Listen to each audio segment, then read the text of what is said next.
Donc la prise qui alimente les feux donc, du broyeur est en état. Elle n'est pas cassée, pas arrachée. Le frein à main, donc lui, il est mieux de ne pas trop l'utiliser pour éviter de l'abîmer. Alors on l'abîme comment? Quand on met le frein à main et qu'on fait une marche arrière avec le broyeur, le système donc prend dans les pneus le système de freinage et du coup il renvoie la force sur la barre en fer et la partie la plus fragile du frein à main, c'est les petites dents qui sont là et souvent les gens le ramènent et le frein à main ne tient plus. Alors que là, vous voyez, on entend bien l'écran.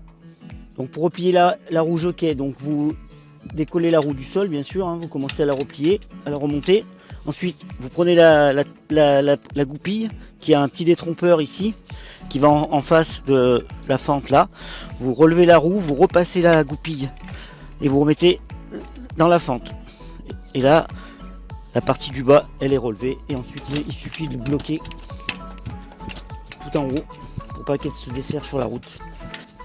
Ensuite orientation de la tourelle là, qui va éjecter le broyat. Donc sur ce modèle là on soulève, on pivote, on fait tourner, on choisit la position que l'on veut pour envoyer le broyat par terre ou dans une remorque. Et ici on peut orienter aussi le jet comme on veut. Donc là le broyeur il est en position transport. Donc pour travailler avec, vous allez ouvrir la partie arrière en déverrouillant les deux taquets là. Et vous prenez la barre rouge et vous l'accompagnez jusqu'en bas. Voilà, là il est en position ouvert, prêt à travailler. Lorsque vous aurez fini de broyer, de travailler, il faudra refermer le coffre arrière pour le transport. Donc, pareil, vous prenez la barre rouge, vous montez jusqu'en haut et ici vous refermez les deux taquets. Et là, vous êtes en position transport.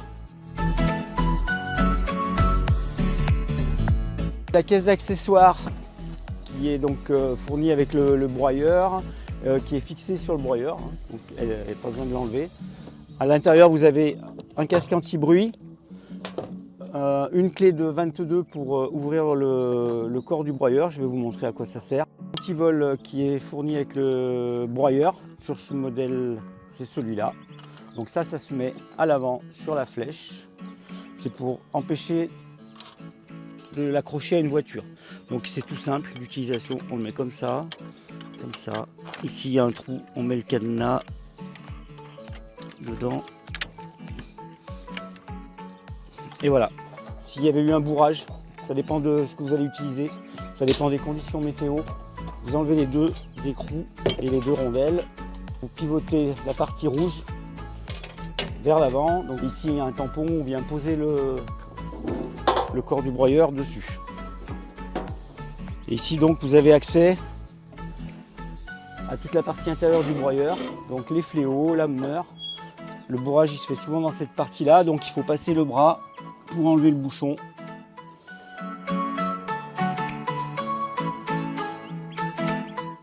Sur ce modèle, le réservoir d'essence se situe ici, il y a 33 litres. Ça vous permet de broyer pendant tout le week-end sans remettre de l'essence.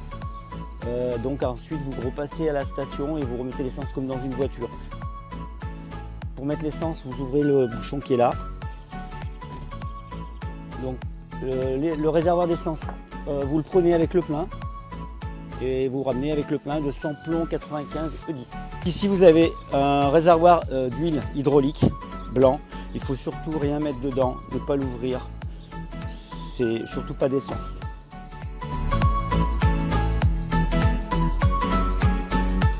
Donc les sécurités sur ce modèle, il y en a deux. Un bouton ici qui est en cas d'urgence, on appuie dessus. Et un avec les jambes ici qui arrête l'ameneur que vous avez au fond là. La roue dentée, elle s'arrête de tourner dès qu'il y a une sécurité qui est enclenchée.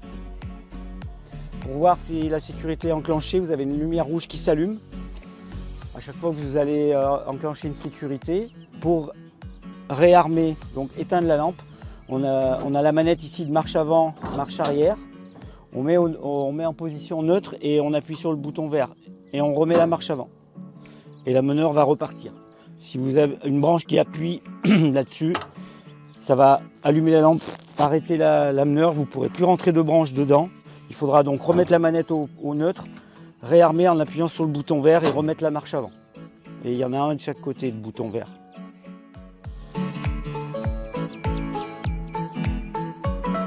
Pour le démarrage du moteur, on met le starter, c'est la manette du haut sur ce modèle-là. Et l'accélérateur ici, on le met à peu près à 3/4. C'est pas la peine de mettre à pleine puissance au départ. Il faut que les courroies soient détendues, position courroie détendue. Donc c'est la manette, elle est en bas et surtout il y a une pastille verte ici qui vous indique que les courroies sont détendues. Chose très importante, ne jamais mettre la cheminée au-dessus de votre tête. Pour le démarrage, parce qu'il reste toujours un peu de bois dedans. On tourne la clé et on va enlever le starter progressivement.